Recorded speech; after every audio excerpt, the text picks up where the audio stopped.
नमस्कार दोस्तों, मेरा नाम है आशीष computerhindinews.com से। और दोस्तों, इस वीडियो से हम एक नई सीरीज चालू कर रहे हैं जिसमें हम माखनलाल चतुर्वेदी विश्वविद्यालय के अंतर्गत जो डीसी कोर्स होता है उसके सेकंड सेम में इंटरनेट एंड ई कॉमर्स एक पेपर है। और जैसा कि आपको मालूम है कि अभी एग्ज़ाम आने वाले हैं, तो हमने सोचा कि हम कुछ ऐसे वीडियो बनाते हैं जिससे आपको कुछ फ़ायदा हो, आप उससे कुछ सीख सकें जल्दी जल्दी। दोस्तों, हमने यहाँ पे एक क्यूबी बनाई है इंटरनेट ई कॉमर्स पे, जिसमें टोटल 25 क्वेश्चन है और हर यूनिट के इसमें 5 क्वेश्चन हमने शामिल किए हैं। तो ये सारे जो PDF है ये आप हमारी वेबसाइट से परचेस कर सकते हैं। और थोड़ा बहुत मैं आपको इनके क्वेश्चंस हैं उनको मैं एक्सप्लेन करूंगा, जिसमें आपको थोड़ा समझ में आ सके कि किस तरीके से हमें पेपर में आंसर लिखना है। दोस्तों, यहाँ पे ये सारे क्वेश्चंस हैं। तो आज जो हम अभी इस वीडियो में पहला क्वेश्चन कवर करने वाले हैं वो है कि इंटरनेट क्या है और इंटरनेट का प्रयोग करने से क्या फ़ायदे और क्या हानियां हैं। तो जो इंटरनेट है वो नेटवर्क ऑफ नेटवर्क्स है, मतलब कई सारे छोटे छोटे नेटवर्क जब एक मिलकर बड़ा नेटवर्क बनाते हैं, एक विश्वव्यापी नेटवर्क बनाते हैं, तो उसको हम लोग क्या बोलते हैं? इंटरनेट बोलते हैं। इस नेटवर्क में हजारों और लाखों कंप्यूटर एक दूसरे जुड़े होते हैं और हम लोग जनरली जो टेलीफोन लाइन्स होती हैं उनके माध्यम से पहले हम लोग इंटरनेट कनेक्शन करते थे। हालांकि अब वायरलेस माध्यम भी बहुत सारे हो गए हैं और हम अपने मोबाइल से भी नेट चला सकते हैं। तो अब यहाँ बात आती है कि जो इंटरनेट है उससे कोई मालिक नहीं होता है, मतलब ये किसी गवर्नमेंट या किसी एक पर्टिकुलर पर्सन के अंडर में नहीं आता है। जबकि इसमें क्या होता है, इसमें सर्वर्स होते हैं जिनको हम web server, mail server, chat server या वीडियो सर्वर, ये सारे सर्वर होते हैं जो किसी कंपनी के हो सकते हैं या किसी गवर्नमेंट के हो सकते हैं। और वहाँ पर जो वेबसाइट डली होती हैं, जो डेटा डला होता है, हम उसको यूज़ करते हैं। जैसे पहले जो इंटरनेट में हम लोग गोफर, फाइल ट्रांसफ़र प्रोटोकॉल या वर्ल्ड वाइड वेब, WWW इसको हम अभी बोलते हैं, और FTP, तो ये सब हम लोग अभी इसको यूज़ करते हैं, जिसके थ्रू हम लोग को जानकारियाँ मिलती हैं। दोस्तों, इंटरनेट एक विज्ञापन का माध्यम भी है। अगर इंटरनेशनल लेवल पे हमें कोई विज्ञापन देना है तो हम इंटरनेट का यूज़ कर सकते हैं। दोस्तों, जो इंटरनेट है वो क्लाइंट सर्वर आर्किटेक्चर पर आधारित है।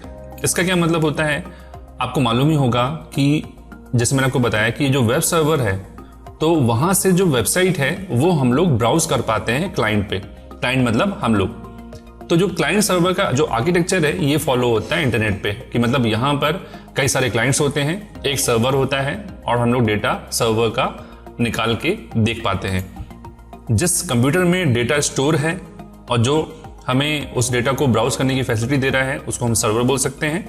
और क्लाइंट जो उस सर्वर की डेटा को रीड कर रहा है यूजिंग ब्राउजर या यूजिंग एनी मीडियम, तो उसको हम क्या बोलेंगे? वो हमारा कहलाएगा क्लाइंट। अब यहाँ लिखा हुआ जैसे कि जो हम लोग वेबसाइट हम लोग देखते हैं, सामान्यतः जो इंटरनेट पे जो भी चीज़ें डली हुई हैं उनको एक्सेस करने के लिए हम वेब ब्राउजर का यूज़ करते हैं। दोस्तों, वेब ब्राउजर क्या होता है? एक स्पेशल सॉफ्टवेयर होता है जिसका प्रयोग करके हम इंटरनेट पे डली सारी जो इन्फॉर्मेशंस है उसको हम देख पाते हैं। और जनरली जो वेब ब्राउज़र हैं जैसे गूगल क्रोम है, फायरफॉक्स है, ऐसे तमाम कई सारे ब्राउज़र हैं। आपके मोबाइल में UC ब्राउज़र होता है और जिस मोबाइल कंपनी का आपने लिया होगा उसमें भी उसका खुद डिफ़ॉल्ट ब्राउज़र होता है। पर सबसे ज़्यादा जो यूज़ होने वाला ब्राउज़र है वो गूगल क्रोम है, चाहे वो मोबाइल हो, चाहे वो डेस्कटॉप हो चाहे। अब हम बात करते हैं कि इंटरनेट की जो हिस्ट्री है वो क्या है। दोस्तों, सबसे पहले जो इंटरनेट का जो अगर हम कहें कि आविष्कार हुआ या इंटरनेट का जो प्रयोग हुआ सबसे पहले, वो अमेरिका सेना ने किया था। और 1969 में ARPANET नाम का एक नेटवर्क बनाया गया था जिसमें कुछ कंप्यूटर्स को जोड़कर और फिर उसमें डेटा को ट्रांसफ़र किया गया था। और 1972 तक इसमें ARPANET में बहुत सारे सिस्टम जुड़ गए आपस में। तो जैसे इसमें लिखा हुआ है कि 37 हो गई उनकी संख्या। और 1973 तक इसका जो विस्तार है ये इंग्लैंड और नॉर्वे तक हो गया था। और 1974 में फिर जो जनरल पर्सन है, मतलब पहले तो वो आर्मी के लिए यूज हुआ करता था और उसके बाद फिर 1974 में जनरल पब्लिक के लिए इसको ओपन कर दिया गया और उस समय इसको टेलनेट नाम दिया गया। मतलब टेलनेट के थ्रू सारी इन्फॉर्मेशन को एक्सचेंज किया जाता था। उसके बाद 1982 में प्रोटोकॉल्स बनाए गए और उन प्रोटोकॉल में सबसे जो पहला प्रोटोकॉल था वो TCP/IP था, जिसका हम यूज़ आज भी करते हैं, जिसका मतलब होता है ट्रांसमिशन कंट्रोल प्रोटोकॉल और इंटरनेट प्रोटोकॉल। दोस्तों, 1990 में ARPANET को हालांकि समाप्त कर दिया गया और उसके बाद फिर इंटरनेट आप जानते ही हैं कितना जल्दी जल्दी प्रोग्रेस हो रहा है और अब हर घर में, हर मोबाइल में, आपकी पॉकेट में इंटरनेट आ चुका है। और हमारे भारत में कई सारी कंपनी हैं जिनको हम ISP बोल सकते हैं, इंटरनेट सर्विस प्रोवाइडर, जैसे BSNL हो गया, जियो हो गया, फिर एयरटेल है। ऐसी तमाम और भी सारी कंपनीज हैं, कुछ प्राइवेट प्लेयर्स भी हैं जिनके माध्यम से इंटरनेट घरों तक पहुंचाया जा रहा है। तो दोस्तों अब हम बात करते हैं इंटरनेट के फायदे के बारे में कि इंटरनेट के क्या एडवांटेज हैं, और इनको हम लोग यूज़ ही बोल सकते हैं कि इंटरनेट के क्या यूज़ होते हैं या इंटरनेट के क्या एप्लीकेशंस हैं। तो अगर इनमें से कुछ भी आता है तो आप वो लिख सकते हो यहाँ पर। सबसे पहला जो है वो है ऑनलाइन बिल्स। दोस्तों ये तो आपको मालूम है कि इंटरनेट की मदद से हम आसानी से घर बैठे ही सारे जो बिल्स हैं उनका हम पेमेंट कर सकते हैं, चाहे वो बिजली का बिल हो, टेलीफोन का बिल हो, DTH है, ऐसे कोई भी बिल, और उसको भरने के लिए हम कोई भी ऑनलाइन पेमेंट सिस्टम का यूज़ कर सकते हैं। दूसरा जो है वो है कि रिसीव एंड सेंड इन्फॉर्मेशन। आप इंटरनेट के माध्यम से, जैसे आप मेल करते हो, कोई फाइल भेजते हो अपने फ्रेंड को या किसी और को, तो ये जो सूचना का जो आदान प्रदान है वो बहुत आसान हो गया है। आप एक जगह से बैठे किसी दुनिया के दूसरे कोने में डेटा को इंस्टेंट ही भेज सकते हो, और उसके लिए हमारे पास वॉइस कॉल है, वॉइस मैसेज है, ईमेल है, वीडियो कॉल है। तो ये सारे माध्यम से हम सूचना का आदान प्रदान कर पाते हैं।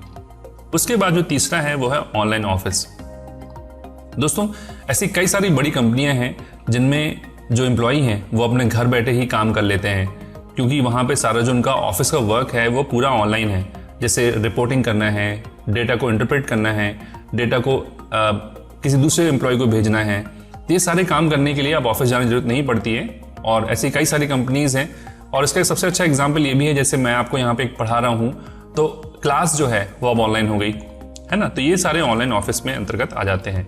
फिर ऑनलाइन शॉपिंग, कि जैसे पहले क्या होता था कि हमें दुकान जाके हम सामान खरीदते थे, बट अभी क्या है, इंटरनेट के आने से ऑनलाइन शॉपिंग को बहुत ज़्यादा बढ़ावा मिला है। भारत में पिछले 2 वर्षों में या 3 वर्षों में जो ऑनलाइन शॉपिंग ने तरक्की की है वो काबिल तारीफ है। तो अब आप बिना मोल भाव किए ऑनलाइन ही अपने प्रोडक्ट्स को चूज कर सकते हो, उनके रिव्यूज देख सकते हो और अपने हिसाब से बाइंग कर सकते हो। तो ये एक बहुत बड़ा फायदा हुआ है। अगला है बिजनेस प्रमोशन।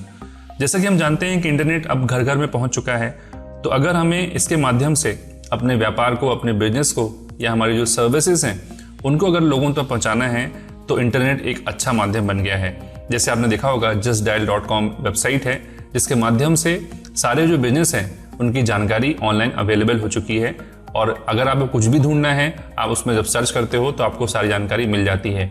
आप गूगल में कुछ भी सर्च करते हो तो आपको लोकेशन तक मिल जाती है कि वो जो सामान या सर्विस आपको चाहिए है वो कहाँ है। तो इंटरनेट एक बहुत अच्छा माध्यम बन चुका है।